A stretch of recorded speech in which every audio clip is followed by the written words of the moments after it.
Paano kaya na in love si Maring Winnie Monsod kay Attorney Christian Monsod? Naku po mga kapuso, ang abogado si Christian Monsod po ang naging kaibigan at kaibigan po ni Maring Winnie na umabot na po na mahigit 50 golden years. Ang kwento po ng kanilang pag-ibig, tunghayan po sa report na ito.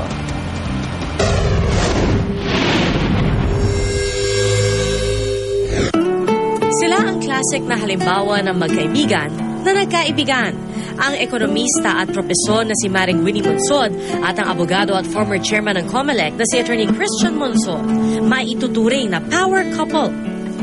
Sa espesyal na episode ng programang Bawal ang Pasaway kay Maring Winnie sa GMA News TV, binalikan nila kung paano umusbong ang kanilang pag-ibigan at ang sikreto kung bakit ito nagtagal ng 51 taon, kasama ang newlywed GMA News anchors na sina Rafi Tima at Maris Umali. Ano po yung nakita nyo kay Tita Winnie noon na talagang naisip nyo na, matagal yun. Kasi I had already the girlfriend for few months or years.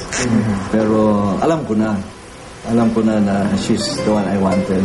Ang palaban na si Maring Winnie, nagulat daw nang magtapat sa kanya si Attorney Christian dahil noon daw may inerereto pa siya rito. He danced with me. I felt absolutely nothing. Because I was so shocked. So I went to her house. I talked to her. And, but siguro 3 oras kasi kinukumbinsi ko siya na she was in love with me. That part is true. Pati ang kanilang first kiss na i-share din ng mag-asawa. Pero humingi ako ng permiso. Hindi totoong hindi ako humingi ng You did not. Kaya lang ganyan nakalapit.